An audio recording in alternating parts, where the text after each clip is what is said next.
अस्सलामुअलैकुम, welcome to the second chapter of मुरक्कबात series. इस चैप्टर का नाम है अर्कियात। इंग्लिश में इसको डिस्टिलेट्स कहते हैं। तो फर्स्ट हम डिफाइन करेंगे अर्कियात।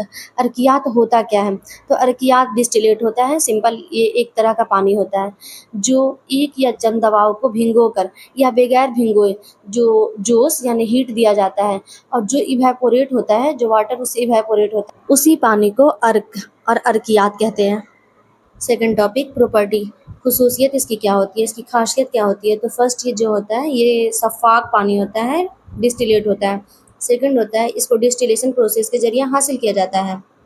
थर्ड इसका प्रॉपर्टी और फ्रेगरेंस दोनों बरकरार रहता है।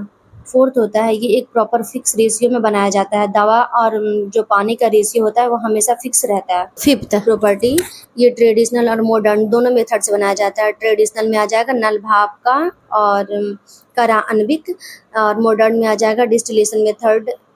अर्कियात की बेनिफिट, जो इसका फर्स्ट बेनिफिट होता है ये अर्क जो होता है बहुत तेज़ी से बॉडी में ऑब्जर्व होता है। दूसरा होता है ये दवा का इंतहाई ताकतवर जौहर होता है, ये बहुत पावरफुल एसेंस होता है।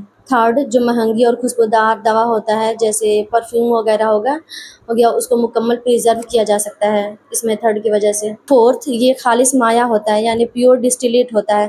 फिफ्थ ये मरीज को आसानी बहुत होता है यूज़ करने में। मेथड ऑफ प्रिपरेशन ऑफ अर्कियात, इसमें 5 मेथड होता है। फर्स्ट होता है करा अनवक जिसको कन्वेंशनल मेथड कहते हैं।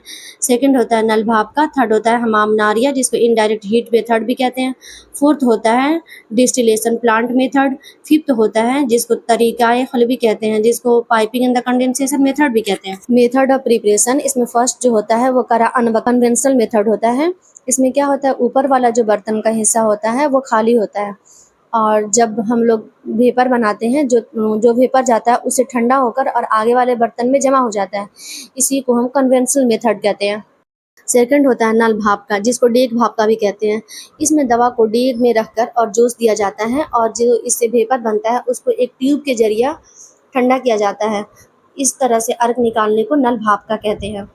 थर्ड डिस्टिलेशन प्लांट, ये एक मॉडर्न तरीका होता है जिसमें स्टीम इंजेक्टेड प्लांट में दवा को पानी में 70 to 80 डिग्री पर गर्म किया जाता है, फिर स्टीम के जरिए बुखारात यानी वेपर बनाकर कंटेनर से गुजारा जाता है और अर्क हासिल किया जाता है, इसी को डिस्टिलेशन प्लांट मेथड कहते हैं। फोर्थ तारीके खुलवी मेथड, इसमें क्या होता है एक हांडी लेते हैं, उसमें थोड़ा पानी रखते हैं, उसमें दूसरे बर्तन में दवा रख के उसको हांडी में रख देते हैं। फर्स्ट वाले हांडी को ढकने के लिए दूसरे हांडी का सहारा लेते हैं और उस हांडी में ठंडा पानी रखते हैं और नीचे से जोश देते हैं। इस जोश की वजह से फर्स्ट वाले हांडी में जो दवा होता है उसका अर्क हासिल हो जाता है हमें। इस तरह अर्क निकालने को तारीके खुल भी कहते हैं। फिफ्थ हमाम नारिया मेथड, इंग्लिश में इसको इनडायरेक्ट हीट मेथड कहते हैं। इस तरीका में दवा को डायरेक्ट हीट नहीं दिया जाता, इसमें पानी को गर्म करके दवा को धोया जाता है और जो धोए हुए पानी होता है उसी को अर्क कहते हैं। See you in the next chapter. अल्लाह हाफिज़।